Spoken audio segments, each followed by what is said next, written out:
सभी धर्म प्रेमी गुरु भाई बहन जहाँ तक हमारी आवाज़ को सुन रहे हैं, जोर से बोलेंगे जय गुरुदेव।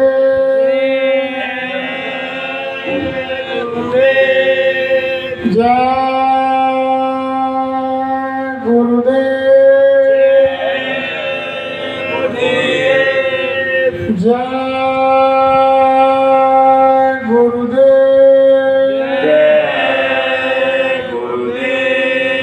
जय गुरुदेव नाम किसका? प्रभु का। जय गुरुदेव नाम किसका? प्रभु का। प्रभु का पावन प्यारा नाम। जय गुरुदेव। कलयुग का कल्याणकारी नाम। जय गुरुदेव। विश्व में सुख शांति कौन लाएंगे? जय गुरुदेव। आने वाली बीमारी और मुसीबतों से कौन बचाएंगे? जय गुरुदेव। जन जन में प्यार मोहब्बत कौन लाएंगे? जय गुरुदेव। जीते जी प्रभु दर्शन कौन कराएंगे? जय गुरुदेव। जीते जी राम कृष्ण से कौन मिलाएंगे? जय गुरुदेव। माँ बहनों की रक्षा कौन करेंगे? जय गुरुदेव। कलयुग में सतयुग कौन लाएंगे? जय गुरुदेव। ये नाम नहीं इंसान का, ये नाम है भगवान का। ये काम नहीं इंसान का, ये काम है भगवान का। प्रेम से बोलो जय गुरुदेव। जय गुरुदेव। जय गुरुदेव। सर्व समर्थ सर्वव्यापक आत्माओं के धनी दया के सागर मंच पर विराजमान बाबा जय गुरुदेव जी महाराज के चरण कमलों में कोटि कोटि बार नमन।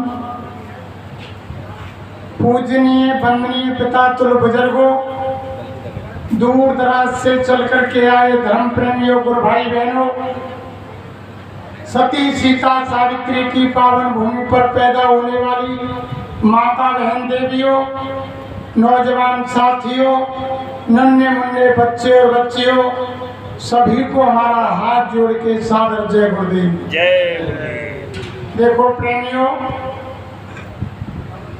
महापुरुषों ने ऐसा कहा है कि सुत दारा लक्ष्मी पापी के घर होए, संत मिलन और हर कथा गोस्वामी दुर्लभ दो। स्त्री बच्चे घोड़ा गाड़ी बंगला रुपया पैसा सोना चांदी सारे वैभव पापी से पापी के यहाँ मिल जाएंगे प्रेमियों, लेकिन मालिक की चर्चा, महापुरुषों का दर्शन, उनके वचन किसी किसी बिरले भाग्यशाली भाई बहन को मिलते हैं।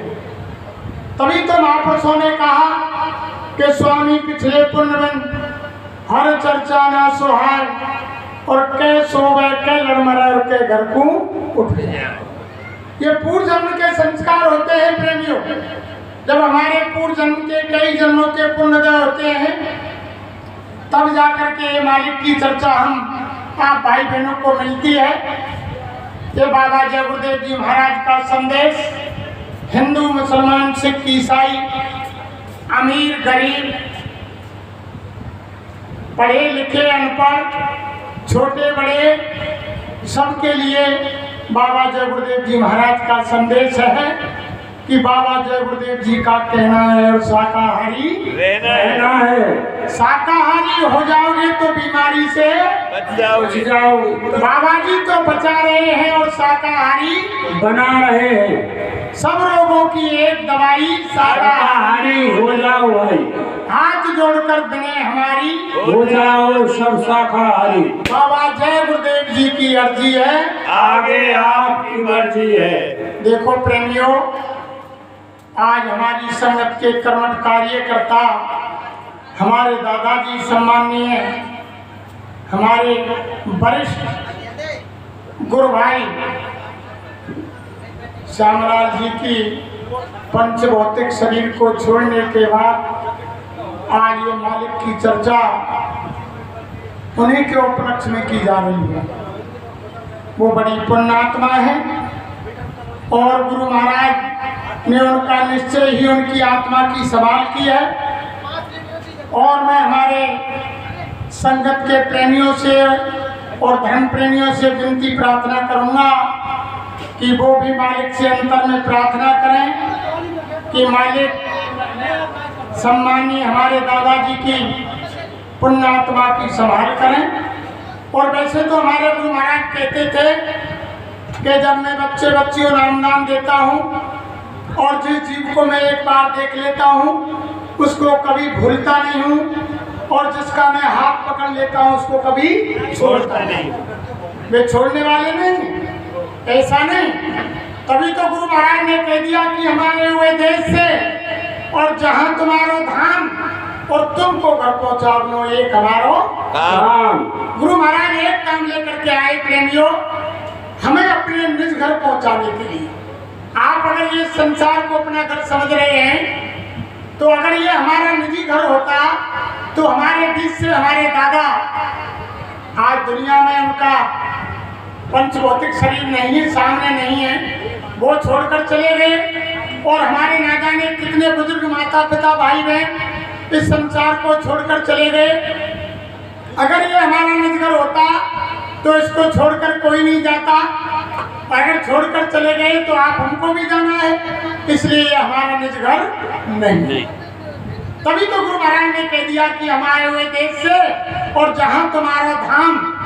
स्वयं महाराज ने कहा कि हम उस देश से आए हैं जहाँ तुम्हारा असली घर है, असली तुम्हारा धाम है और हम तुम्हें पहुँचाने के लिए आए हैं और हमारा दूसरा कोई काम नहीं है।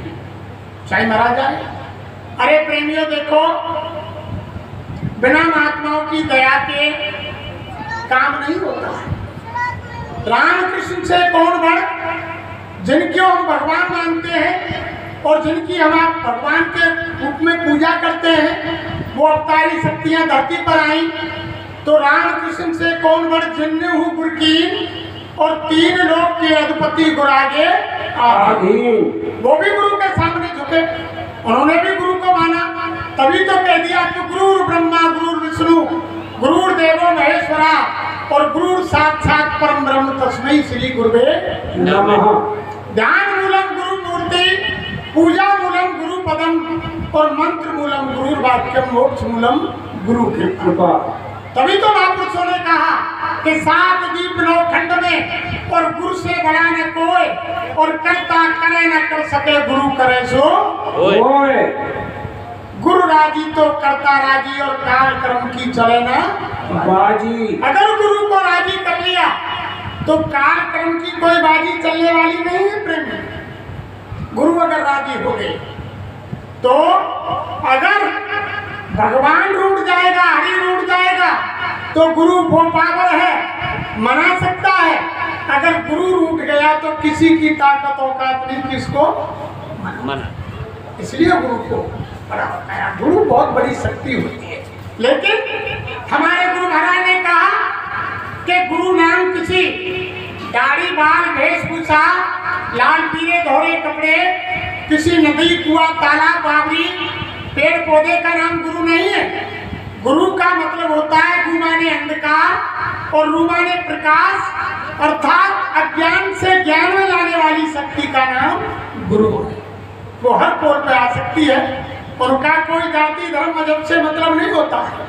आपने देखा सुपथ जाति के हरिजन थे, रविदास जी महाराज जाति के जाटव थे, मीराबाई छत्राणी थी, गोस्वामी जी महाराज ब्राह्मण थे, तुलाराम वैश्य थे, सावन सिंह महाराज सिख थे और उधर राधा स्वामी महाराज वैश्य थे। यानी महापुरुष जितने भी धरती पर आए उनका कोई जाति धर्म मजहब नहीं होता है, वो हर पोल पर आ सकते हैं। इसलिए तभी तो कहा कि उत्तम विद्या लीजिए और जदिप नीच में होए और परे पावन ठोर पे कंचन तजे ना।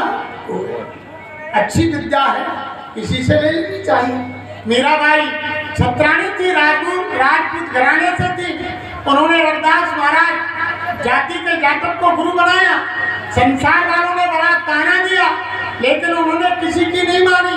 तभी तो महात्माओं ने कहा कि कामी क्रोधी लालची इनसे भगत न होए और भक्त करे कोई सूरमा जात वरण कुल।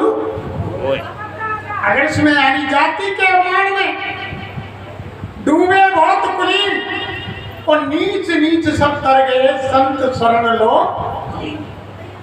यानी अगर जाति का अपमान आ गया तो यानी उस भगवान की परमात्मा की भक्ति नहीं होगी, कदापि नहीं कर सकते।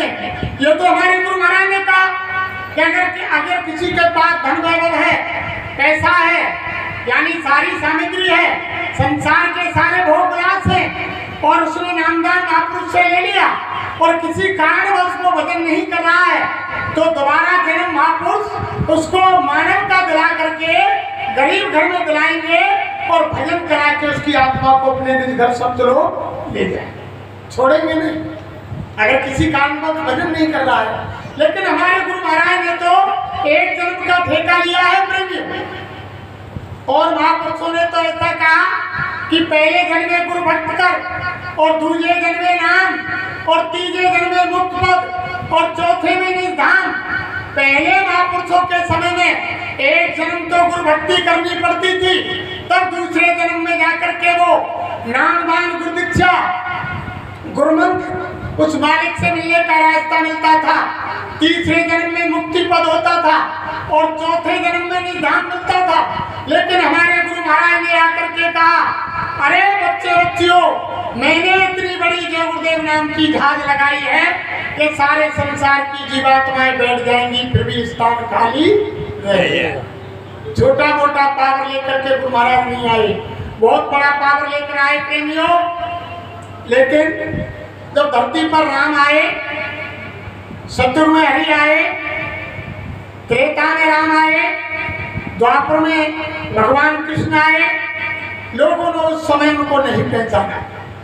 जब सतयुग में हरि आए, हिरण्यकश्यप ने उनकी भक्ति की, ऋषि मुनि महात्माओं ने कहा कि हरि नाम इस सतयुग का कल्याणकारी नाम है, तुम इनका जाप करो, तुम्हारी रक्षा होगी, तुम्हारी आत्मा का कल्याण होगा, तुम्हारा लोक परलोक बनेगा। लेकिन हिरण्यकश्यप हिरण्याक्ष जैसे राक्षसों ने कहा कि कौन होता है हरि, मैं ही हरि हूं, मैं ही भगवान हूं। नहीं माना।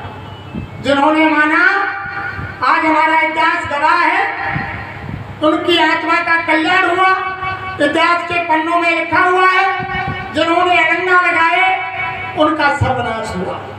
उस समय के लोग भगवान हरि को सत्युग में नहीं पहचान पाए। जब त्रेता के अंदर राम नाम की शक्ति को धरती पर उतारा ऋषि मुनि महात्माओं ने और उनका नामकरण संस्कार राम कहा कि इनका नाम राम है और ये यानी धरती पर राक्षसों के विनाश के लिए और भक्तों की रक्षा के लिए और धर्म की स्थापना के लिए आए हैं। कहा है ना, रामायण में लिखा है कि जब जब होए धर्म की हानि और बाढ़े असुर अधम अवमानी, तब तब प्रभु धर्म विविध शरीरा और हरे सकल सज्जन की पीरा।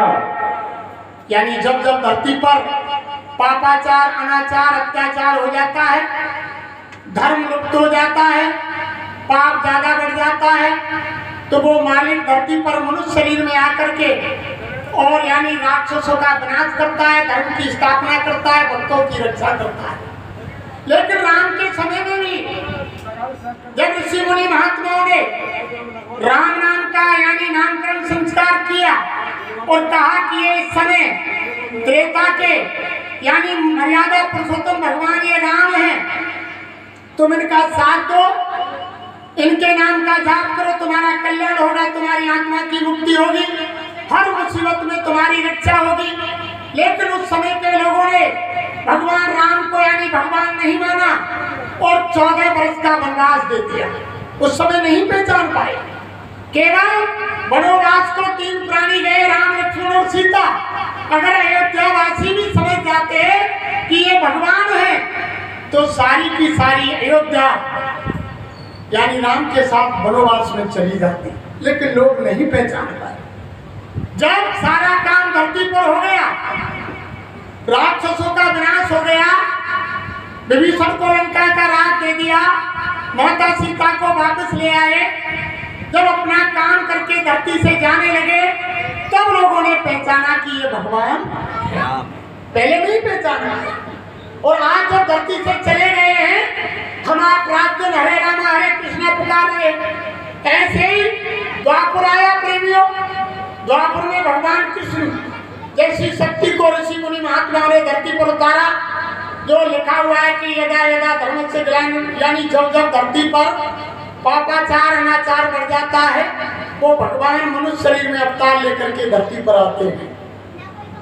तो भगवान कृष्ण आए, नामकरण संस्कार दुर्वासा और संदीपन ने किया और बहुत समय तक, लंबे समय तक ऋषि मुनि महात्माओं ने धरती पर प्रचार किया कि सुनो सुनो दुनिया वालों, ये कृष्ण यानी ये वो परमपिता परमात्मा है। ये धरती पर मनुष्य शरीर में आए हुए हैं। ये जीवों के कल्याण के लिए, धरती पर धर्म की स्थापना के लिए, राक्षसों के विनाश के लिए, आत्मा की कल्याण के लिए आए हैं। लेकिन उस समय लोगों ने भगवान कृष्ण को भगवान नहीं माना, ग्वारिया गमारिया कहा, चोर कहा, इतने यानी आलत से भगवान कृष्ण को लगाए। अंत में तो मार मार के भगवान कृष्ण को मथुरा से द्वारका भगा दिया। आपने सुना महाभारत में 16 बार जब युद्ध जरासंध का और भगवान कृष्ण का मथुरा में हो लिया।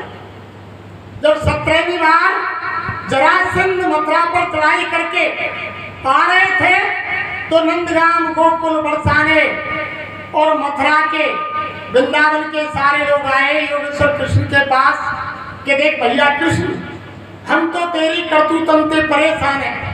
तो पे कोई दूसरों काम ना है, खुद मरे और हमने मरवावे, खून की नदी बहावे और तू लड़ाई झगड़े करे। फिर वो जरासंध आ रहा है, भैया कृष्ण हम तेरे हाथ जोड़े, तू मथुरा छोड़ के चले जाए तो हम सुखी है।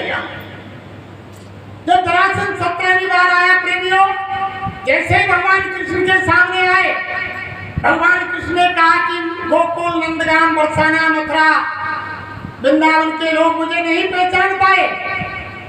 तो जैसे जरासंध सामने आया, बलदाव का हाथ पकड़ करके गुजरात के सौराष्ट्र की पहाड़ की तरफ भगवान चल दिए। जरासंध ने पीछा किया और जाकर के योगेश्वर कृष्ण और बलराम पहाड़ पर चढ़ गए। गर्मी का महीना था। जरासंध ने दुनिया के राक्षसों को बुला करके पहाड़ में आग लगा दी। पहाड़ धू धू करके जल गया। जरासंध ने समझा कि योगेश्वर कृष्ण और बलराम पहाड़ में जल करके खा। अपनी योग शक्ति से निकल करके भगवान कृष्ण ने पानी में द्वारका बसा दी और मथुरा वृंदावन में हलचल मच गई कि योगेश्वर कृष्ण और बलराम मारे गए। 13 दिन तक रोज जीत कर बैठ गए। 13 में मना दी और कई वर्षों बाद लोगों को मालूम पड़ी कि द्वारका में भगवान कृष्ण और बलराम जीवित।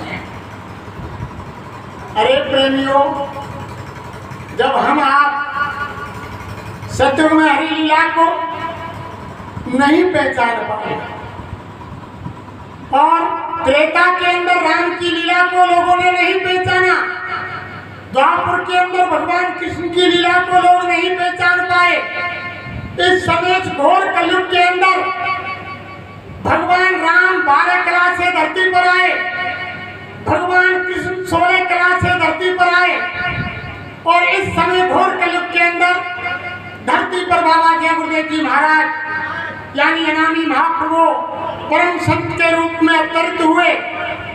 और ऐसा हमारा इतिहास बताता है कि धरती पर संत 64 कला से आते हैं। हमारे गुरु महाराज अनामी धाम से चलकर आए।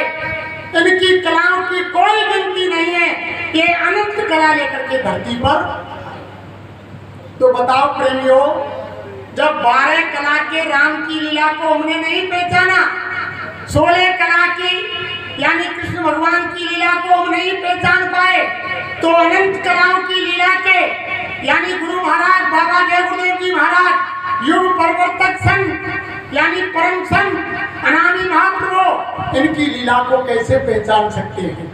2012 में गुरु महाराज ने खेला खेल और सारी संगत हो गई सब फेल हो गए, सब फेल हो गए। किसी ने अरे प्रेमियों, आपने रात दिन रामायण सुनी, जब भगवान राम को वनवास हुआ उस समय जब जंगल में भगवान चले गए, भगवान राम ने लक्ष्मण से कहा कि भैया लक्ष्मण, तुम कंदमूल फल लेने के लिए जंगल चले जाओ। भगवान ने लक्ष्मण को भेज दिया। अब माता सीता से राम कहने लगे कि सुनो सिए तुम सुबह सुशीला, हम कछु करन चहत नर लीला, और तुम करो प्रिय अग्नि में वाचा, और जबलक करूं निशाचर नाचा, ये मरम लक्ष्मणों नहीं जाना, और जो कछु चरित्र रचो भगवान। भगवान राम ने सीता से कहा, लक्ष्मण को जंगल भेज दिया फल लेने के लिए, और भगवान राम ने कहा, हे सुकुमारी सीता, हम एक मानव लीला इंसान लीला खेलना चाहते हैं, हमारा सहयोग करो। तो माता सीता ने कहा कि बताओ प्राणनाथ क्या आदेश है मुझको। तो भगवान राम ने कहा कि तुम अग्नि में निवास कर जाओ, मैं नकली सीता बना के तैयार करता हूं। माता सीता अग्नि में प्रवेश कर गई, भगवान राम ने अग्नि प्रकट कर दी और अग्नि में प्रवेश कर गई, नकली सीता बना दी।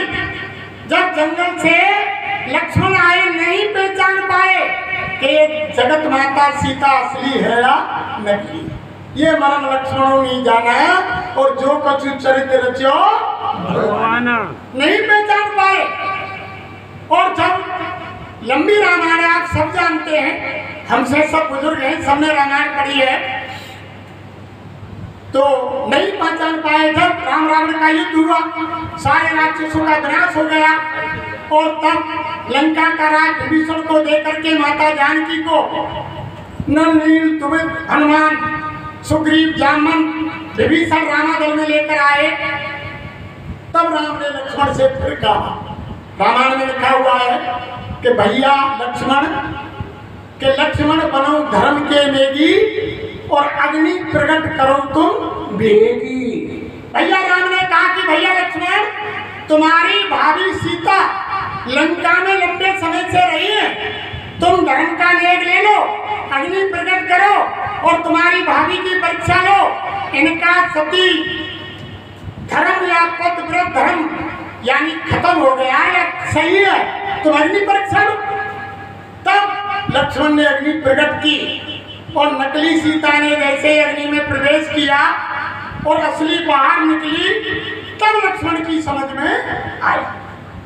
तब लक्ष्मण की समझ में आया कि ये सीता तो नकली थी, असली तो अग्नि से निकल रही है। तो जाकर के भाई राम के कान में जाकर कहा कि भैया राम, कि तुमने पहले क्यों नहीं बताया कि क्या भैया कि नकली सीता है, तुम खुद मरे हमको मरवाया, खून की नदियां बहाई, जंगल जंगल भटके आप रोए हमको रुलाया, के जंगल की लता बताओ वृक्षों जानवरों, हे इंसान तुम बता दो कि जगत माता जानकी को तुमने देखा हो, मृगनयनी सीता को देखा हो, बता दो। आप रोए और हमको रुलाया, तुमने पहले क्यों नहीं बताया भैया के नकली सीता है। तब राम ने कही कि भैया लक्ष्मण, अगर इस खेल को मैं तुमको पहले बता देता तो तुम दुनिया में बता देते और मेरा बना बनाया खेल सारा चौपट, ये इतिहास नहीं बनता, रामायण नहीं रची जाती। ऐसे ही बाबा जय गुरुदेव जी महाराज ने खेला खेल और सारी संगत हो गई खेल, सबके सब खेलो।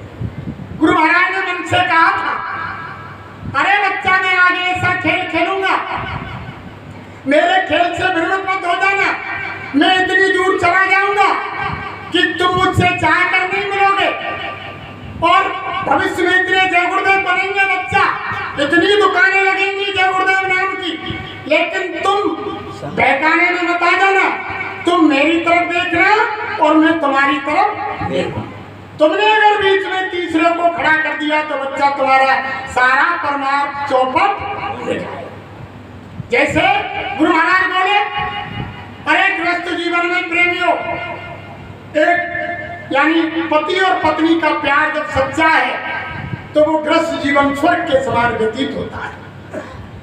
अगर सच्चा प्रेम है और अगर अचानक पति पत्नी के बीच में कोई तीसरा पुरुष आ जाए या तीसरी औरत आ जाए और दोनों को मालूम हो जाए तो उनका गृहस्थ जीवन यानी घोर नरक बन जाता है, एक दूसरे की शक्ल देखना नहीं चाहते। तो गुरु महाराज बोले, अरे बच्चा, जब संसार में पति पत्नी के प्यार में तीसरा कोई आ जाता है तो वो गृह जीवन खराब हो जाता है। यानी गुरु शिष्य का तो इससे लाखों गुना बड़ा प्यार होता है। अगर गुरु शिष्य के बीच में तुमने तीसरा खड़ा कर दिया तो बच्चा तुम्हारा परिवार खराब हो जाएगा, तुम्हारी कदापि भी आत्मा की मुक्ति नहीं होगी। गुरु महाराज ने साफ शब्द, अरे गुरु महाराज के वचनों से आप याद करो, गुरु महाराज ने मन से कहा, अरे बच्चा मैं गांधी महात्मा नहीं हूँ। साईं महाराज बोले कि मैं गांधी महात्मा नहीं हूँ जिसको गोली से मार दिया। गांधी महात्मा यानी राजनीतिक थे, मैं पक्का आध्यात्मवादी हूँ और ना ही धरती पर मुझे मारने के लिए कोई तीर, तलवार, हथगोला, बम गोला, बारूद गोला, एटम बम यानी कीटाणु बम, परमाणु बम, कोई भी हथियार धरती पर ऐसा नहीं बनाया जो बाबा जी को मार दे। जो मैंने वृक्ष लगाया है यानी बहुत से लोग उसका फल नहीं खाते, छाया में नहीं बैठते। अरे गुरु महाराज बोले जो मैंने वृक्ष लगाया है उसका फल खा करके और खिला करके तब मैं कोई जाने की सोचूंगा। और साईं महाराज बोले, अरे बच्चा अगर परिवर्तन आने में देरी हुई और सत्युग आने में देरी हुई, अगर मेरी जरूरत धरती पर पड़ी तो मैं 400 वर्ष तक रहूंगा। ये गुरु महाराज ने कहा ना, कोई शब्द में स्वामी जी महाराज के सिवा दूसरा नहीं बोला। साईं महाराज ने कहा अगर मेरी जरूरत पड़ी तो मैं 400 वर्ष रहूंगा। और साईं महाराज बोले, अरे बच्चा मेरे काम को मुझे करने से कोई रोक नहीं सकता और मेरे काम को कोई दूसरा कर नहीं सकता। इलाहाबाद 1966। साईं महाराज ने कहा, और फिर क्या कहा, अरे बच्चा जब कलयुग में कलयुग जाएगा, मैंने घोषणा की है, और कलयुग में सतयुग आएगा। साईं महाराज बोले तो सतयुग आगमन का जब चौथा यज्ञ रचाया जाएगा तो उसकी घोषणा बच्चा 10 महीने पहले मैं करूंगा। गुरु महाराज बोले, अरे बच्चा कौन करेगा, ये बाबा जी करेगा। साईं महाराज बोले, साईं महाराज बोले, अरे 10 महीने पहले उस यज्ञ की घोषणा बाबा जी करेंगे और वो यज्ञ ऐसी जगह पर होगा जहाँ लोग उस जगह का नाम नहीं जानते हैं। कोई वहाँ बड़े बड़े वृक्ष नहीं होंगे, छोटी छोटी झाड़ियाँ होंगी, एक छोटी सी नदी होगी और उस भूमि के अंदर 10 करोड़ नर और नारी होंगे। 10 मील तक आदमी का सर ही सर दिखाई देगा। उसी जगह से जब वो यज्ञ होगा सतयुग आगमन की तैयारी हो गई। अब बताओ, हम आप कह रहे हैं ना तो कलयुग में कलयुग गया और ना कलयुग में सतयुग आया और ना बाबा जी ने चौथे युग की घोषणा की, और हम आप कहने लग गए कि बाबा जी मर गए, चले गए। बताओ फिर कौन काम करेगा। गुरु महाराज ने तो मन से हमारे सामने ये कहा था, अरे बच्चा अभी मैंने सत्संग सुनाया नहीं। साईं महाराज बोले, अभी मैंने सत्संग सुनाया नहीं, अभी तो मैं जमीन तैयार कर रहा हूँ। जब मैं सत्संग सुनाऊंगा तो इस सत्संग स्थान पर बैठी हुई जीवात्माएं जिस मंडल का मैं वर्णन करूंगा उसी मंडल में ऊपर बैठे बैठे सैर करेंगी उसी मंडल की, जब वो सत्संग सुनने को मिलेगा। तो बाबा जी तो ये कह रहे हैं, बाबा जी तो यानी तो स्वामी जी महाराज के वचनों से ये होता है कि बाबा जय गुरुदेव जी महाराज इसी धराधाम पर सहज शरीर जीवित हैं। बाबा जी तो आएंगे और चौथा यज्ञ रचाएंगे, हमको कोई रोकने वाला नहीं। क्यों? क्यों उनके वचन कह रहे हैं, हम नहीं कह रहे हैं। हम नहीं कह रहे हैं, स्वामी महाराज के वचन कह रहे हैं, हम नहीं कह रहे हैं। उन्होंने जो कहा वो बात हम कह रहे हैं। और स्वामी महाराज ने फिर ये कहा, अरे बच्चा जय गुरुदेव नाम का वो इतिहास बनेगा कि अब तक के जो इतिहास है वो छोटे पड़ जाएंगे। जय गुरुदेव नाम का ऐसा इतिहास बनेगा, ऐसा समय विश्व के अंदर और चंद दिनों में आएगा और जय गुरुदेव नाम का झंडा घर घर में लहराएगा। कोई घर बाकी नहीं रहेगा प्रेमियों, ऐसा नाम है। छोटी मोटी ताकत नहीं इस कलयुग का। जैसे सतयुग में हरि नाम को जगाया, ऐसे त्रेता में राम नाम को जगाया। अगर सतयुग के हरि नाम से ही सतयुग, त्रेता, द्वापर, कलयुग चारों युगों में जीव का कल्याण होता तो त्रेता में राम को जगाने की जरूरत नहीं थी। अगर राम नाम से ही त्रेता, द्वापर, कलयुग में जीवों का कल्याण होता तो द्वापर में कृष्ण नाम को जगाने की जरूरत नहीं थी। ऐसे ही द्वापर और कलयुग में कृष्ण नाम से उद्धार होता तो आज हमारे गुरु महाराज को जय गुरुदेव नाम जगाने की जरूरत नहीं होती। ये जय गुरुदेव नाम इनका नहीं है प्रेम। आप ये समझ रहे हो कि जय गुरुदेव नाम बाबा जी का है, बाबा जी का नाम नहीं है प्रेमियों। इन्होंने मन से कहा अरे बच्चा मेरा नाम जय गुरुदेव नहीं है, ये जय गुरुदेव नाम उस परम पिता परमात्मा सर्वशक्तिमान शक्ति का नाम जय गुरुदेव है। तुम भरोसा करना। गुरु महाराज बोले मेरे इस पंच भौतिक शरीर का नाम मेरे माँ बाप ने, मेरे घर वालों ने यानी रखा है। जो गोसाई महाराज रामचरितमानस लिखने वाले हैं, जो रामचरितमानस के रचयिता गोस्वामी जी महाराज हैं, जो गोसाई महाराज का पूरा नाम है वही हमारे गुरु महाराज के शरीर का नाम है। अरे प्रेमी हम नाम इसलिए नहीं लेते, हमारी माता बहन देवियां जिस पौधे की घर में पूजा करती हैं, जिस पौधे की पूजा करती है, जिस पौधे का नाम है वही हमारे गुरु महाराज के शरीर का नाम। हम नाम इसलिए नहीं लेते हैं प्रेमियों, जैसे हमारी बुजुर्ग माताओं से पूछो आदमी वो अपने पति का नाम नहीं लेती है। आज के मॉडर्न समय की तो बात छोड़ो, आज की नौजवान बहू बेटियां तो अपने पति का नाम लेकर ही पुकारती, लेकिन हमारी बुजुर्ग माताओं को आज भी पूछो ये पति का नाम नहीं लेती हैं। क्यों? कि हमारे धर्म साहित्य रहे हैं कि अगर पत्नी ने पति का नाम लिया तो उम्र कम हो गई। और हमारी माता बहन देवियां साल में 365 दिन होते हैं प्रेमी, और पति की उम्र लंबी करने के लिए एक दिन व्रत रखती है करवा चौथ के दिन। 365 दिन में एक दिन उम्र बढ़ाने के लिए व्रत रखती है और 365 दिन यानी अपने पति का नाम लेकर पुकारती है। तो बताओ उम्र घटेगी क्या बढ़ेगी? तो ऐसे ही जैसे संसार में पत्नी पति का नाम नहीं लेती, ऐसे हमारे गुरु महाराज ने कहा जितनी भी जीवात्माएं रहती हैं, यानी हमारी माता बहन देवियों में जीवात्मा हो या भाई बुजुर्गों में हो, सब नारी स्वरूप है। सभी की आत्मा नारी स्वरूप है और उनके सच्चे पति यानी परम पिता परमात्मा दाता दयालु सतगुरु महाराज हमारी आत्मा के पति है। जिस दिन ये नामदान देते हैं काल भगवान से आत्मा की डोरी छुड़ा करके अपने हाथ में थाम लेते हैं। इसलिए हमारी आत्मा के सच्चे पति हैं, इसलिए हमको हमारी जबान से अपने सतगुरु का नाम नहीं लेना चाहिए। जैसे हमारी माता बहन नहीं लेती है बहुत सी, और आज तो मॉडर्न समय में नौजवान बहू बेटी तो रात दिन पुकार रही, ईमेल पर पहुंच गई, बैंक में पहुंच गई, किसी ने पूछा कि तुम्हारे घर वाले पति का क्या नाम है, बंदूक को घोड़ा दबाने में तो समय लगेगा, लेकिन पति को नाम लेने में समय नहीं लगेगा। लेकिन लेना नहीं चाहिए कि हमारे धर्म शास्त्र है। तो देखो प्रेमियों, इनका नाम जय गुरुदेव नहीं है, ये तो जय गुरुदेव नाम इन्होंने जगाया। ये कलयुग का जीता जागता कल्याणकारी नाम जय गुरुदेव है।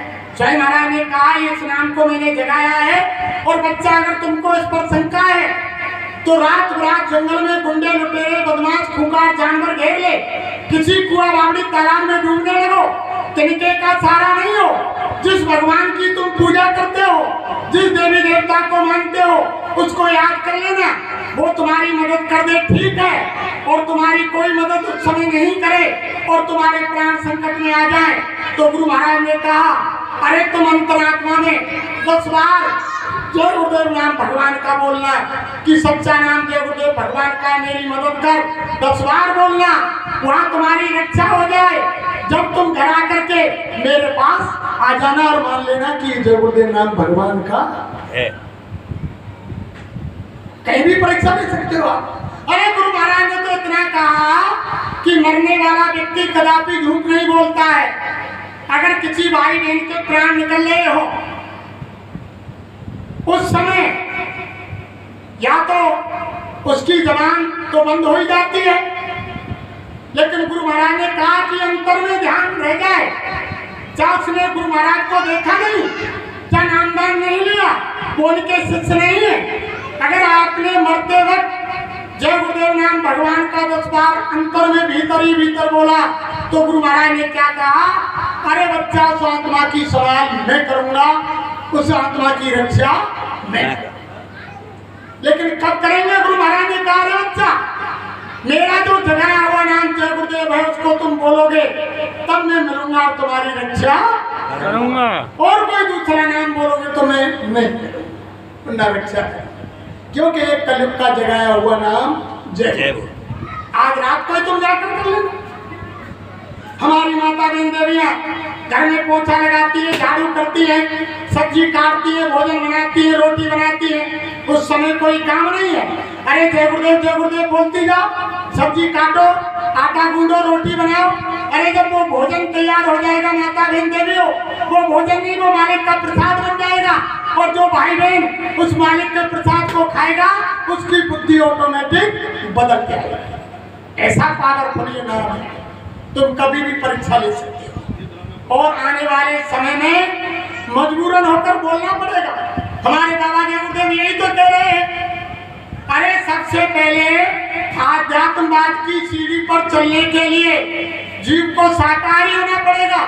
अरे तुम मंदिर में रोजाना, अब सावन का महीना चल रहा है, रोज तुम भोले बाबा की पूजा, देवी माँ की पूजा यानी करने जाते हो सभी, तो देवी माते, भोले बाबा, देवी देवता, विष्णु, राम कृष्ण, हनुमान, सभी से आप ये कहो कि हे भगवान, हे देवी माँ, तू हमारे लिए सद्बुद्धि दो, हम किसी की बुराई नहीं करें, किसी की निंदा नहीं करें, किसी की हिंसा नहीं करें, किसी से रिश्वत नहीं लें, किसी से झूठ नहीं बोले, किसी को धोखा नहीं दें, किसी के साथ बेईमानी नहीं करें। अरे उनसे प्रार्थना करो।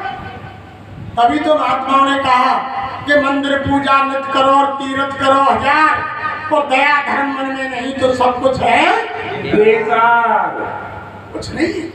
रात दिन पूजा करते रहो, भाई लोग पूजा करते रहो, दया और धर्म तुम्हारे अंदर नहीं है। सास बहू में झगड़ा हो रहा है, अलग अलग थाल सजा करके सास बहू मंदिर जा रही है, या सास बहू से बात करती है, बहू सास से बात करती और पूजा के लिए जा रही। तो बताओ, जब घर में झगड़ा है तो क्या देवी माँ, भोले बाबा तुम्हारी पूजा को स्वीकार करेगा? कदापि स्वीकार करने वाला नहीं है। जो रामायण में लिखा है, जहाँ सुमत तहाँ संपत नाना, जहाँ कुमत तहाँ विपत निधाना। जहाँ यानी प्यार है गृहस्थ जीवन में, सुमति है, मालिक ने सब्जी रोटी दी है, परिवार एक जगह बैठकर यानी प्रेम पूर्वक खा रहा है, तो वह भगवान निवास करते हैं, वह स्वर्ग के समान उनका यानी समय व्यतीत होता है। और जहाँ धन संपत्ति भरी हुई है और जहाँ आपस में झगड़ा है, यानी खीर पुआ हलवा और यानी बड़े बड़े पकवान मिठाई बनी है, सास बहू में झगड़ा हो गया और बेटा बहू में झगड़ा हो गया, पति पत्नी में झगड़ा हो गया, खीर की डेगची इधर जा रही है, हलवा की परात इधर जा रही है, सब्जी की यानी बर्तन उधर फेंक रहा है, ना कोई खा रहा है ना कोई खाने दे रहा है, उससे क्या फायदा? इसलिए महात्मा कहते हैं, प्रेमियों, जब तक हमारी ये बुजुर्ग माताएं अपनी बहू के अंदर अपनी बहू को यानी अपनी निज बेटी के भाव से नहीं देखेंगी, तब तक घर की लड़ाई सहन नहीं हो। और हमारी ये नौजवान बहू बेटी अपनी सास को अपनी निज माता के भाव से नहीं देखेंगी, तब तक लड़ाई सहन नहीं होगी। हमारी नौजवान बहू बेटी ये देखेंगी कि जो मेरी सास है, ये मेरी निज माता है, इसी ने मुझको जन्म दिया है, उसी प्यार से रखेंगी, तब घर में कोई लड़ाई झगड़ा नहीं। और इसी भाव से हमारी बुजुर्ग माताएं अपनी बहू को अपनी बेटी के भाव से देखेंगी कि मेरी यानी बेटी है, इसको जन्म मैंने दिया है, तो कदापि उस घर के अंदर लड़ाई झगड़ा नहीं होगा। अरे महात्मा यही तो सिखलाते हैं, ये प्यार सिखलाते हैं महात्मा। और रामायण में भी यही लिखा हुआ है, राम केवल प्रेम प्यारा, जान लो कोई जान न हारा। राम को भी यही प्रेम प्यारा है। अरे तुम घर में झगड़ा कर रहे हो और तुम भगवान की पूजा कर रहे हो, तो भगवान पूजा को स्वीकार नहीं करें। सर्वत्र समाना, प्रेम से प्रकट हुए में जाना। यानी परमात्मा सब जगह मौजूद है, लेकिन जब तक हमारा सच्चा प्रेम उस मालिक परमात्मा से नहीं होगा तब तक यानी हमारा काम बनने वाला नहीं। हम पूजा यानी पूजा तो भगवान की मंदिर में कर रहे हैं और प्यार किससे कर रहे हैं? संसार से, बेटा से, बेटी से, कुटुंब से, परिवार से, धन से, माल से, गाड़ी से, घोड़ा से, मकान से। यानी प्रेम तो कर रहे हैं संसार के सामानों से और पूजा किसकी कर रहे हैं? भगवान की। और महात्मा क्या कहते हैं? अरे प्रेम करो भगवान से और पूजा वही संसार की करो। जब तक प्रेम मालिक से नहीं होगा तब तक काम बनने वाला नहीं। इसलिए सच्चा प्रेम करो। अरे इनके नाम पर अगर सेवा का देखो कोई काम पड़ गया तो हम आप क्या कहेंगे कि भाई वैसे तो हम गुरु महाराज को मानते हैं, बाबा जगुरुदेव के सिवा किसी को नहीं मानते, पर देखो भैया अभी मैंने बच्चे की शादी की और बच्ची की शादी की और एक प्लॉट मैंने खेली में लिया और एक प्लॉट अलवर में लिया। भैया थोड़ी ने तंगी चल रही है मेरे जेब में, ले बाबा के 100 रुपया की सेवा। और हमारे कोई जमीन खरीदने को काम पड़ जाए, कोई सस्तो प्लॉट और सस्तो कोई खेत मिल रहा हुए तो जेवर हुए यानी गिरवी धर देंगे पर बाका में। अगर छोरा की नौकरी मिल रही हो तो हम प्यार किससे करते हैं? संसार से। और पूजा किसकी करते हैं? भगवान की। और महात्मा कहते हैं अरे सच्चा प्रेम भगवान से करो और यानी पूजा संसार की करो। अरे तुम खाली हाथ आए हो, अरे महात्मा कह रहे हैं जो भी कमाया है उसको दूसरा ही खाएगा और खाली हाथ आया है बंदे खाली हाथ जाएगा। तुम्हारे साथ एक सुई की नोक के बराबर चीज जाने वाली है। हमारे गुरु महाराज कहते हैं बच्चा, जिस शरीर के ऊपर तुम गर्व गुमान घमंड कर रहे हो, तुम्हारी ताकत के ऊपर, तुम्हारी जवानी के ऊपर, तुम्हारे गोरे रंग के ऊपर, यानी तुम्हारी सुंदरता के ऊपर तुम यानी जो घमंड कर रहे हो ये शरीर तुम्हारा नहीं है। जब तुम्हारे सांसों की पूंजी खत्म हो जाएगी, ऊपर से चालान कट जाएगा और वो धर्मराज के सिपाही जब वो नोटिस लेकर आ जाएंगे तब वो कहेंगे अरे भैया मकान खाली करो। तुम कितनी भी कोशिश कर लेना, हाथ जोड़ना, कुछ भी करना कि भाई ये संसार का सारा सामान ले लो, हमें 5 मिनट दे दो, क्या वो मान जाएंगे? क्या लिखा है रामायण में? राई घटे न तिल बड़े रह रे जीव निशन, काल बड़े ईमान पे और बिनाई ना ले, और जो कोई आ जाए गैल में घर तक जाऊं ना जी, वो तो जब सांसों की पूंजी खत्म हो जाएगी उसी समय मकान को खाली करा लेगा। तो गुरु महाराज कह रहे हैं अरे बच्चा जब वो चालान कर जाएगा, यम के दूत सिपाही आकर के मकान खाली करवा लेंगे, जबरदस्ती जीवात्मा को खींचकर बाहर कर देंगे और इस शरीर के साथ तुम्हारी सुंदरता, तुम्हारी जवानी, तुम्हारा बल, तुम्हारा पद, तुम्हारा मान, तुम्हारी नौकरी, तुम्हारा होदा, तुम्हारी गाड़ी, तुम्हारा बंगला, तुम्हारे रुपये पैसे, तुम्हारा कुटुंब परिवार, इसी शरीर के साथ सब यहीं पर रखवा लिया जाए। सुई की नोक के बराबर कोई चीज तुम्हारे साथ जाने वाली नहीं। हमारे गुरु महाराज कह रहे बच्चा, जब ये शरीर तुम्हारा नहीं है तो संसार का सामान, तुम्हारी कार, घोड़ा, बंगला, रुपया पैसा, कुटुंब परिवार, बीवी बच्चे, वो तो बहुत दूर है। जब ये शरीर तुम्हारा नहीं है फिर किसके लिए झूठ बोल रहे हो? किसके लिए बेईमानी कर रहे हो? किसके लिए जीव हिंसा कर रहे हो? किसके लिए धोखा दे रहे हो? और किसके लिए कत्ल कर रहे हो? किसके लिए यानी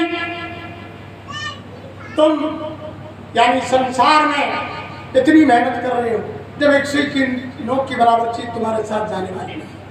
हमारे गुरु महाराज ने कहा अरे बच्चे बच्चियों, घर में बच्चा वही जन्म लेगा जिसके लेन देन का कर्जा है, घर में वही बच्ची जन्म लेगी जिसके लेन देन का कर्जा है, हमारे घर में दूर से वही बच्ची बहू बन के आएगी जिसके लेन देन का कर्जा है, हमारी बच्ची उसी घर में बहू बन के जाएगी जिसके लेन देन का कर्जा है।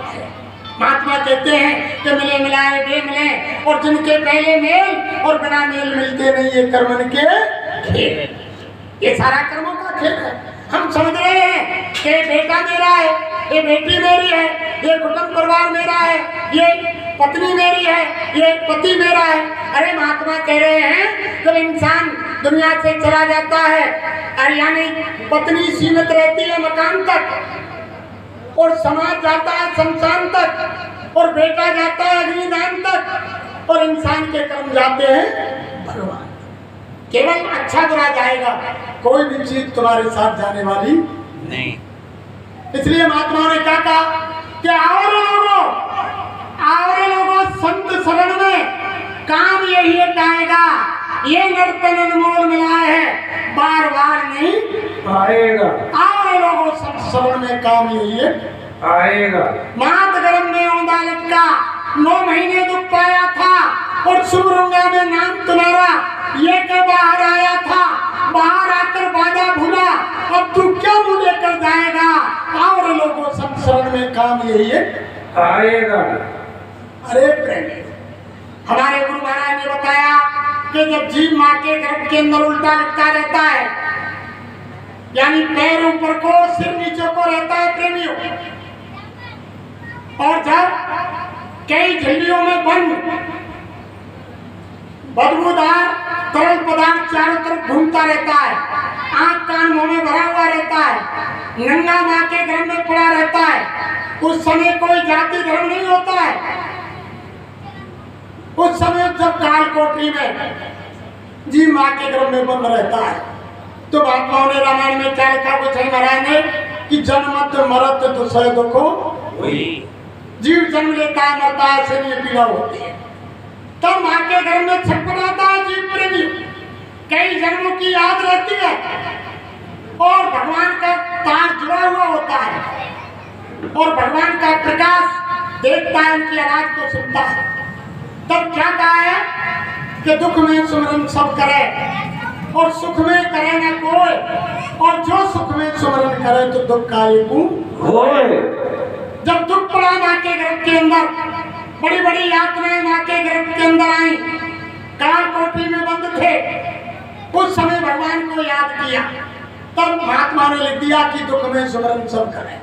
जब दुख पड़ा तब हमने मालिक को याद किया, और जमीन पर बाहर आ जाते हैं, तब संसार के भोग विलासों में मालिक को भूल जाते हैं। लेकिन जब याद किया, जब संकट पड़ा, तब रामायण में क्या लिखा, दीन दयाल विरद सब भारी, हरऊ नाथ मम संकट भारी। हे दीनों के दयाल, हे दीननाथ, मुझ पर पहाड़ से भी भारी संकट आकर पड़ा है, तू मुझ पर दया कर, रहम कर, तू मुझे इस काल कोठरी घोर नरक से जल्दी बाहर निकाल। जब वो प्रार्थना करता है, विनती करता है, मालिक से गुहार लगाता है, फिर क्या कहता है, क्या भी प्रभु कृपा करो ये भांति, और सब तज भजन करूं दिन राति। सबने माँ के गर्भ में बाजा किया, माता बहन देवियों, भाई लोगों, बुजुर्गों, नौजवान साथियों, नन्हे मुन्ने बच्चे बच्चियों, गांव निवासियों, हिंदू मुसलमान सिख ईसाइयों, जो जहाँ तक हमारी आवाज को सुन रहे हैं, जिसने माँ के गर्भ से जन्म लिया, कोई कौम कौमियत हो, कोई धर्म हो, कोई मजहब हो, सबने भगवान खुदा अल्लाह गौर वाहेगुरु के यानी प्रार्थना भजन ध्यान इबादत का बाजा माँ के गर्भ में किया।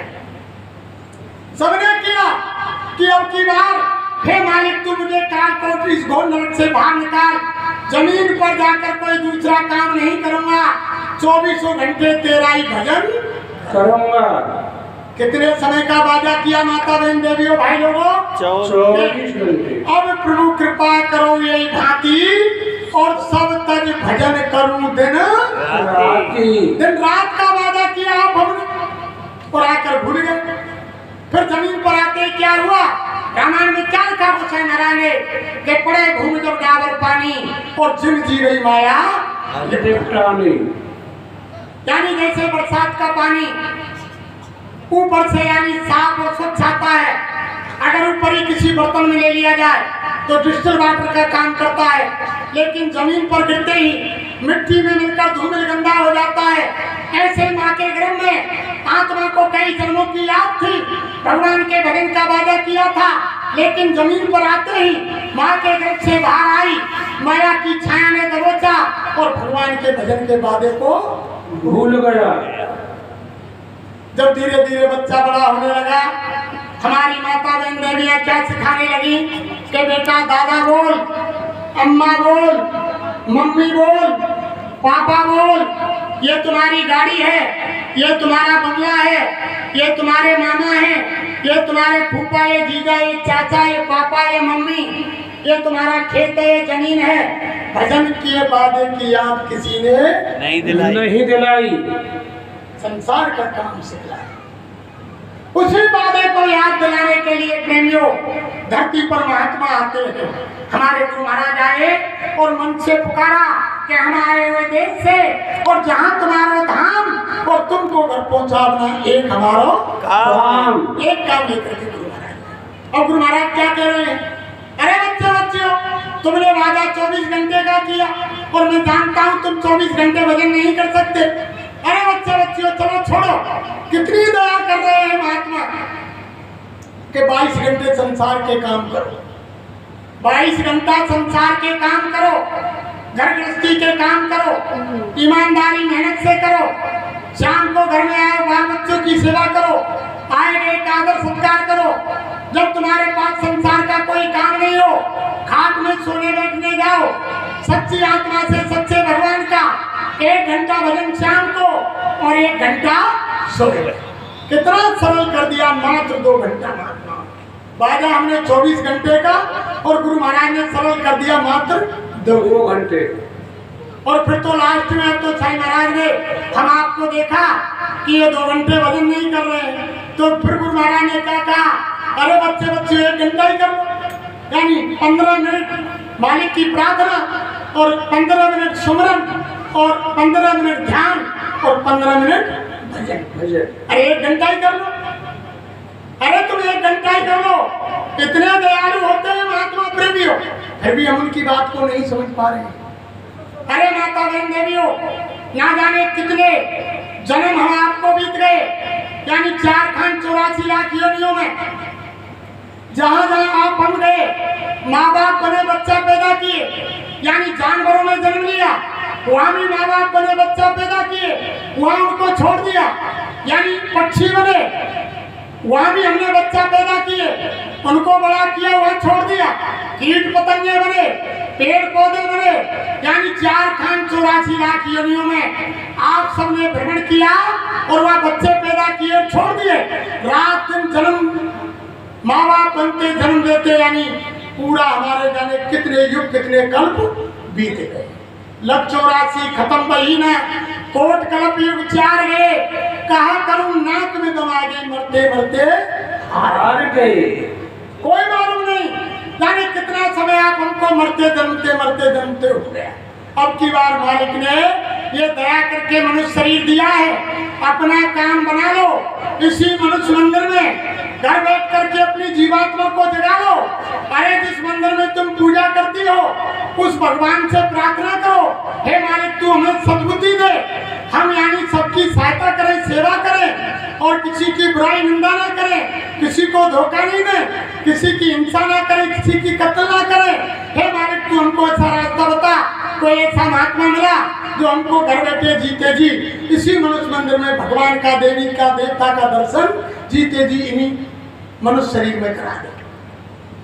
यानी परमात्मा इसी मनुष्य शरीर में जीते जी मिलता है, मरने के बाद नहीं मिलता है प्रेमी। कोई भाई बहन अगर ये समझ रहा हो, कोई गुरु आपने बना लिया हो और तुम्हारा गुरु कह रहा हो कि ये कंठी लो और हमारे लिए 500 रुपया धोती लंगोटी लाओ, आज से तुम हमारी चेली या चेला हो, हमारी कोई गारंटी नहीं तुम्हारी आत्मा स्वर्ग में जाए या नरक में जाए, हमारी कोई गारंटी नहीं।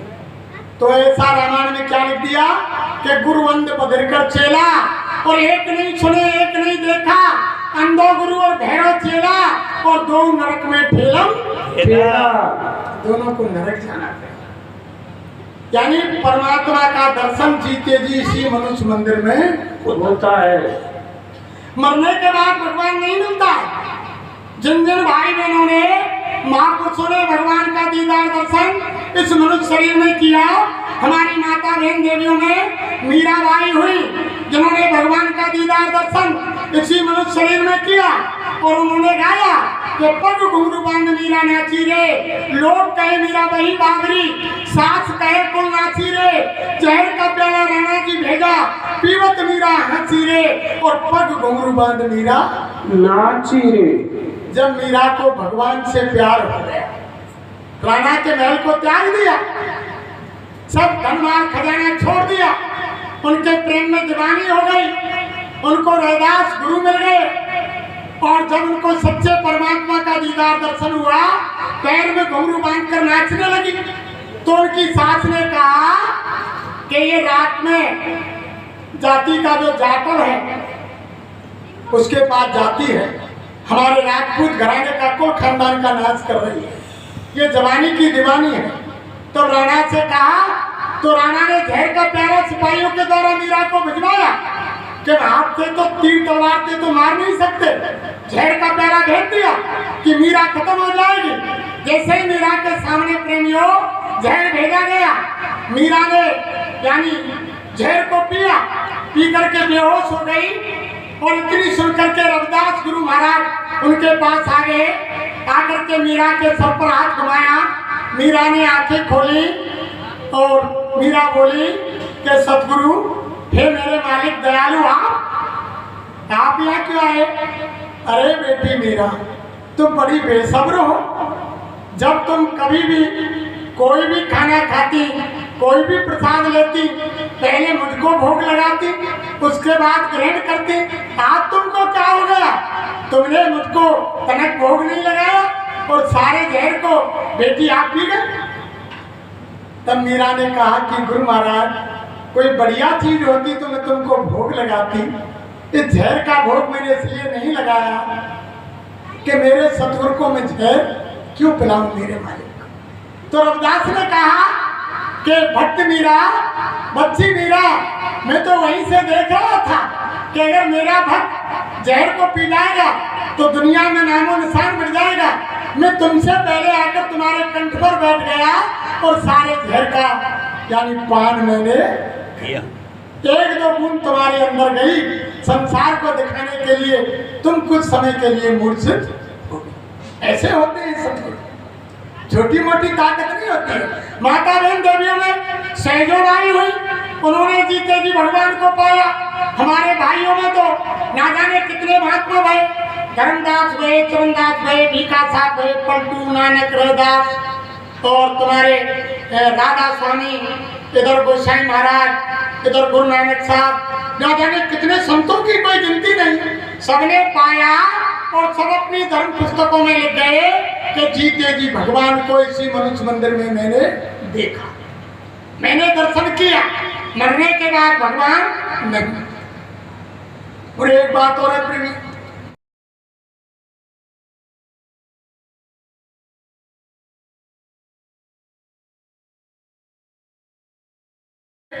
कि भगवान हमें माफ कर देगा, भगवान कदापि माफ नहीं करता। भगवान ने तो रामायण में भी लिख दिया, भगवान तो एक न्यायकारी है, जज है, न्यायाधीश है, वो तो किए का फैसला सुनाता है, वो माफ नहीं करता है। भगवान कदापि माफ नहीं करता है, वो तो फैसला करता है। रामायण में लिखा हुआ है, काल रूप में तिनकर भ्राता, शुभ और अशुभ कर्म फलदाता।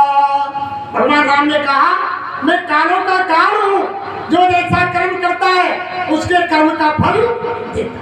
भगवान माफ नहीं करते कदापि, वो तो जैसा कर्म जीव करता है वैसा फल देते हैं। यही बात भगवान कृष्ण ने गीता में कहा कि कर्म करेगा बंदे, फल की इच्छा मत करना इंसान, और जैसा कर्म करेगा वैसा फल देगा भगवान।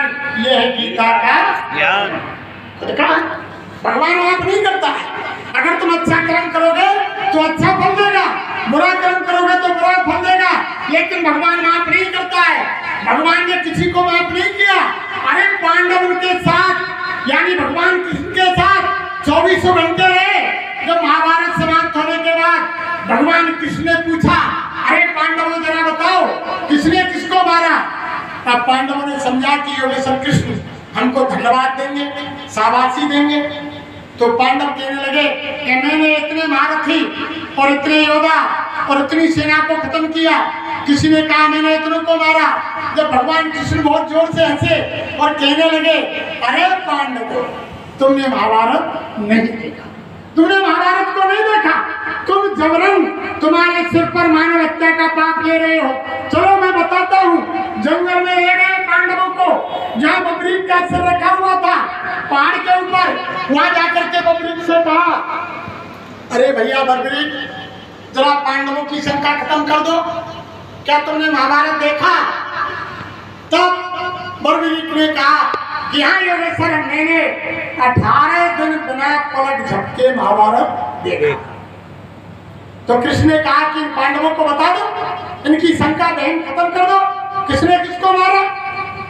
तब बर्बरीक ने कहा कि महाराज देखो, किसी ने किसी को नहीं मारा। एक तुम्हारा सुदर्शन चक्र चल रहा था और प्रत्येक योद्धा के धड़ से शीश को अलग कर रहा, किसी ने किसी को नहीं मारा। जब योगेश्वर ने कहा, रे पांडव देखो, तुम कह रहे हैं कि हमने मारा और ये बर्बरीक कह रहा है कि किसी ने किसी को नहीं मारा।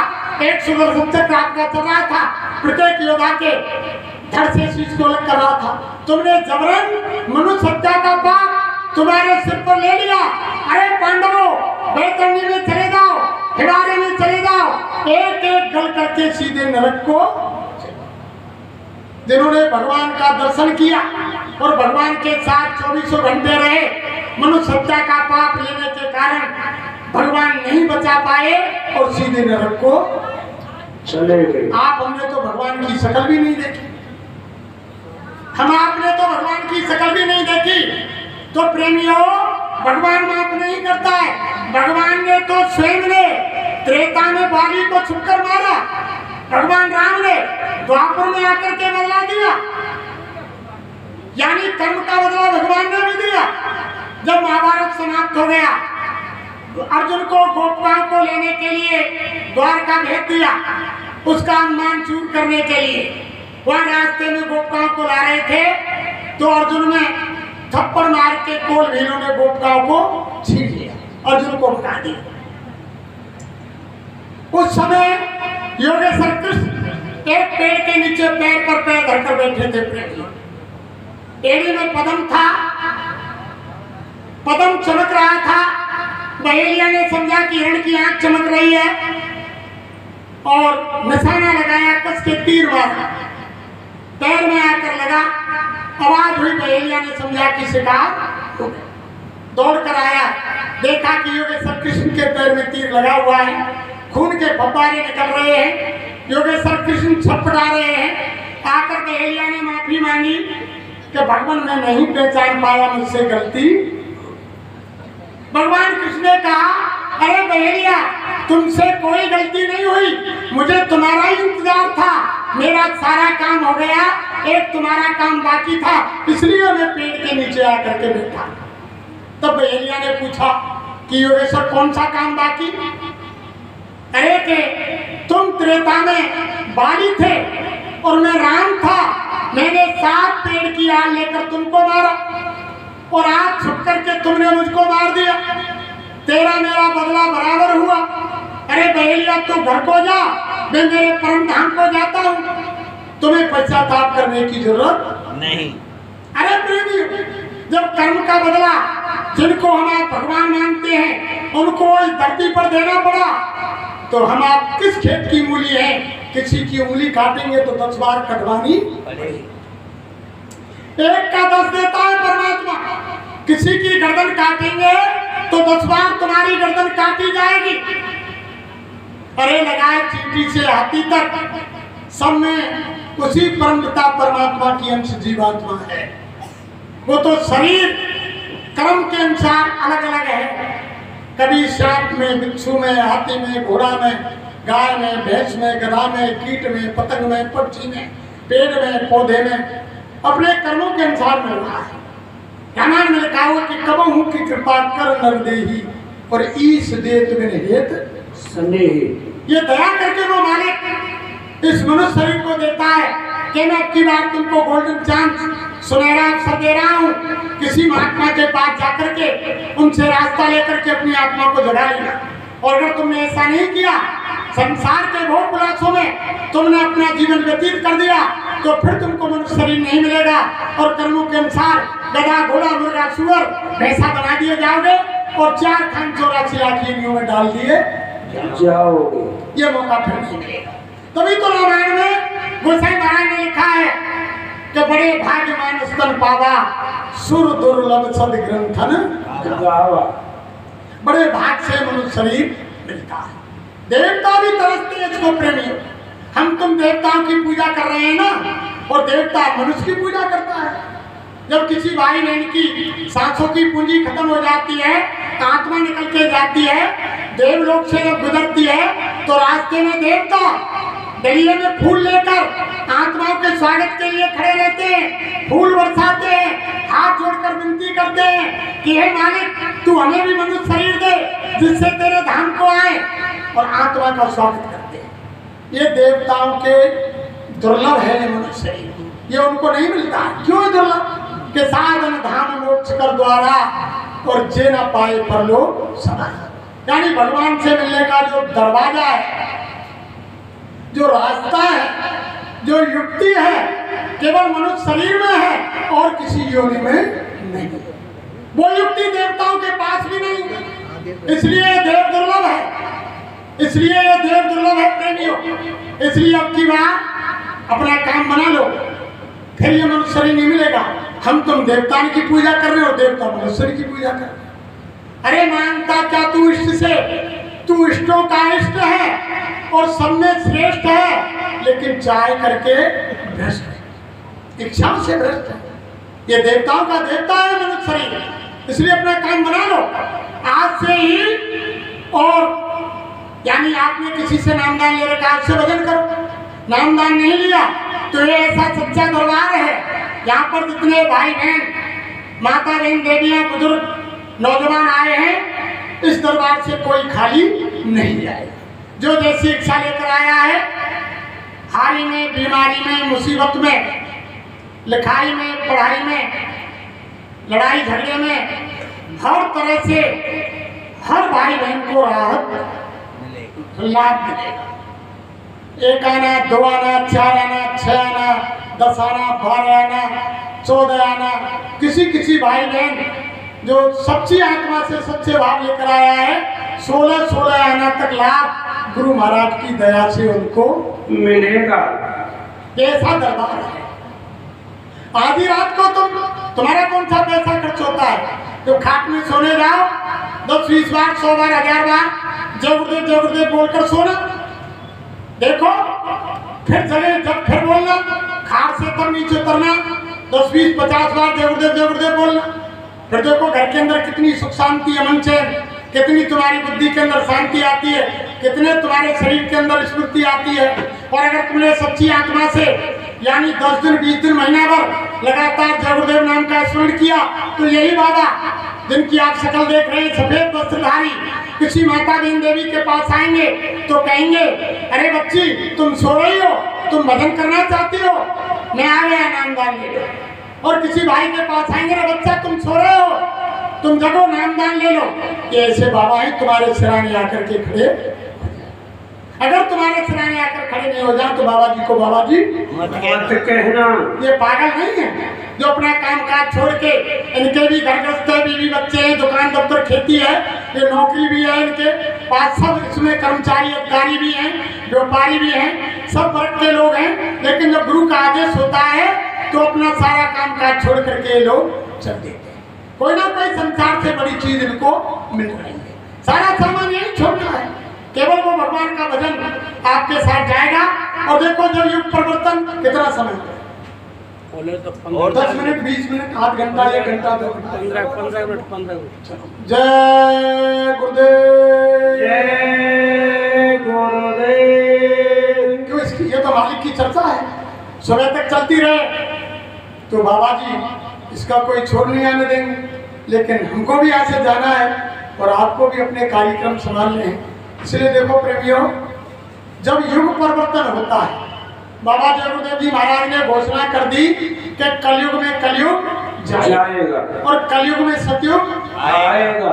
तो जब सतयुग समाप्त हुआ, हिरण्यकश्यप और हरि का युद्ध हुआ, तो जमीन पर भारी विनाश हुआ, धन वैभव का बहुत बड़ा नुकसान हुआ। और जब त्रेता जाने लगा, द्वापर आने की तैयारी हुई, तब धरती पर राम रावण का युद्ध हुआ।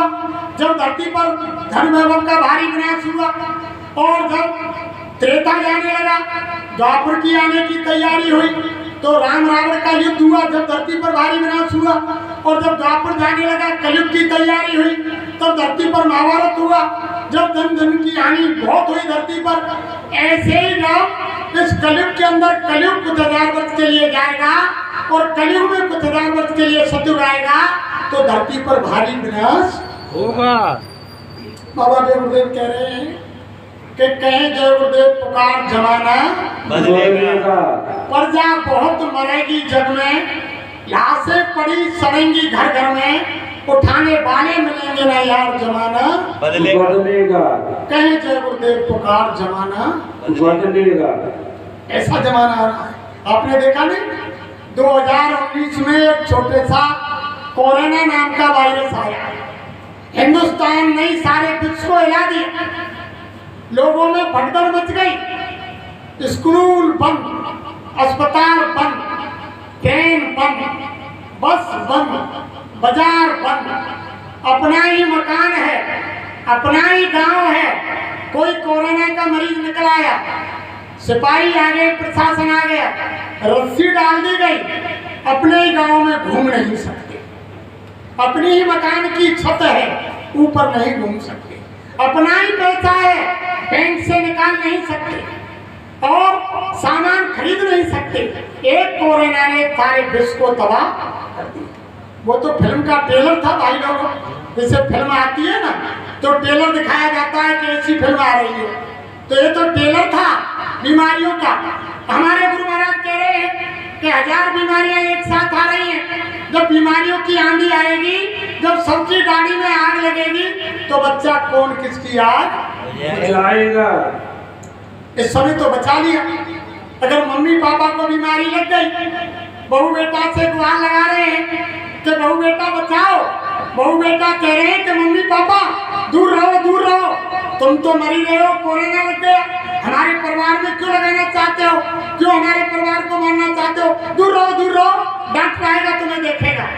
अगर बहू बेटा को बीमारी लग गई, मम्मी पापा से कह रहे हैं कि मम्मी पापा हमें बचा लो, बीमारी हो गई, अरे कि बेटा बहुत दूर रहो, तुम तो मरी रहे हो, हमारे परिवार को क्यों मारना चाहते हो, सारा प्यार मोहब्बत खत्म। और क्या हुआ, अस्पताल में अगर हमारा मरीज है और वहाँ उसकी डेथ हो गई, डेड बॉडी पॉलीथिन में लिपट कर आई, अंतिम समय में चेहरा देखते हैं, अरे चेहरा देखने की क्या चले, किसी भाई बहन ने छुआ तक नहीं, बाहर के ही कर्मचारी आए और जला करके डेड बॉडी को चले गए। किसी ने ये भी नहीं देखा कि ये हमारे मरीज की डेड बॉडी है या और किसी की बंद कर दी है, ये भी नहीं देखा किसी ने। तो बताओ तब क्या होगा, जब 1000 बीमारी और आंधी आएंगी तब कैसे बचा होगा। इसलिए बाबा जी तो बचा रहे हैं और शाकाहारी शाकाहारी हो जाओगे तो बीमारी से बच जाओगे।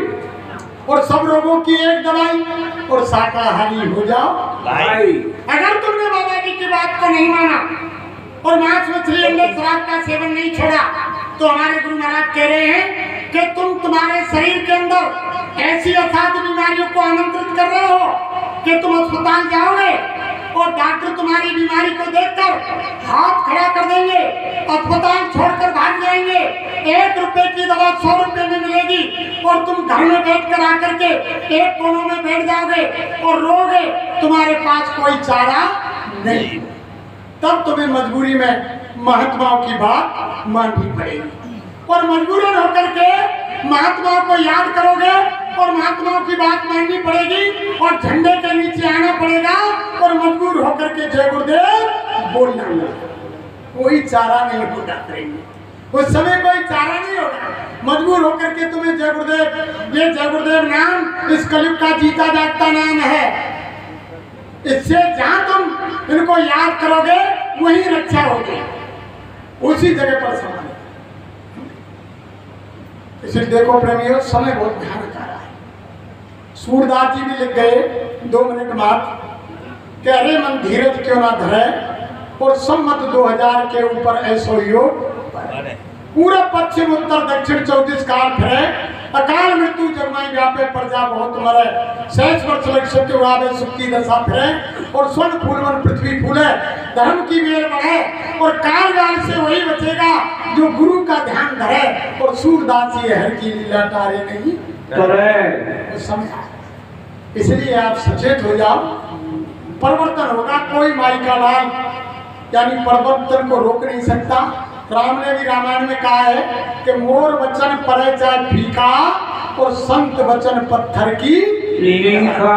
महापुरुषों के वचन पत्थर की लीक होते हैं। उनको कोई चल महाराज ने कहा ना कि आसमान जमीन पर आ जाए, सूरज पूरब में उदय ना होकर पश्चिम में निकलने लगे, और जमीन रसातल को चली जाए, ये तो हो सकता है। लेकिन मैं खड़े बैठे जबान से जो शब्द निकाल दूंगा वो इधर से उधर होने वाला नहीं है। बाबा जी का एक भी वचन इधर से उधर होने वाला। इसलिए शंका मत कर। अगर हमसे कहने सुनने में कोई अपशब्द निकला हो और किसी भाई बहन के हृदय में ठेस पहुंची हो, तो आपके आंगन के बच्चे हैं बरपुर जिले के, हमें माफ करना। और ना हम कोई संत है, ना महात्मा है, ना हम कोई ज्ञानी है, ना विज्ञानी है, ना हम कोई विद्वान है, ना हम कोई वक्ता है। हम तो हमारे गुरु महाराज के पाती दूत हैं, इनके नाई हैं, इनके संदेश वाहक हैं। उन्होंने कहा कि बच्चा मेरा संदेश गांव नगर झोपड़ी कस्बा झुग्गी शहर हर जगह जाकर सुना दो।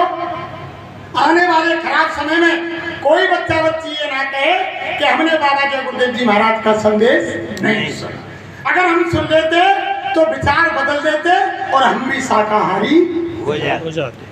तो बाबा जी तो बचा रहे हैं और शाकाहारी बना रहे। शाकाहारी हो जाओगे तो बीमारी से बच जाओ।